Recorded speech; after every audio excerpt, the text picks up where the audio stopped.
things are quite bad at the country in the moment, but I think there's a growing tendency among the white children of our age to realize the hardships the African is facing.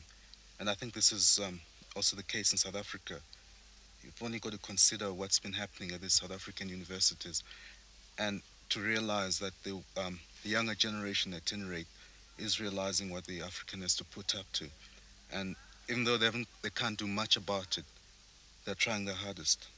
Well, I'm speaking from experience because I've had the opportunity to learn with white boys, and admittedly they tended to come from the upper class, but I think they were fairly representative of the young white children in the country. It's only the parents, and this gap between parents and children is widening, but the young white kids are, making, um, are trying their hardest anyway to try and lessen the gap. Do you see hope in this situation? Yes, I think it's a hopeful sign. I mean, in terms of years, I don't think we can say that conditions will change in 5 years, but I think gradually the voice of the present generation anyway will not be neglected. Is there ever going to be black majority rule in this country? Certainly there will be, if we Africans strive long enough. But the trouble is we can't.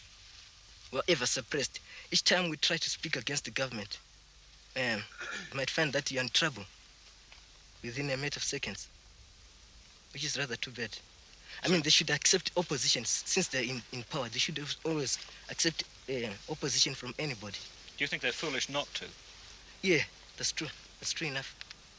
Do you think then that if they do not accept some form of realistic opposition, hearing realistically the African voice, there is bound to be a violent end to all this? There's bound to be chaos, that's all I can say. Especially if the African is going to be educated enough. In a way then, it's in the Europeans' best interests not to educate the African. That's quite true. One thing that must be made clear to the British government is that the African people in this country are not at all worried about what political ideology they follow. If communism is going to bring them freedom, they will accept that ideology. And for that matter, I can assure you that Western democracy and civilization is really losing popularity in the country. This, of course, might be turned So if the British government and the British people still want some friendship with the African people in this country, they must see that they satisfy him by helping to give him freedom.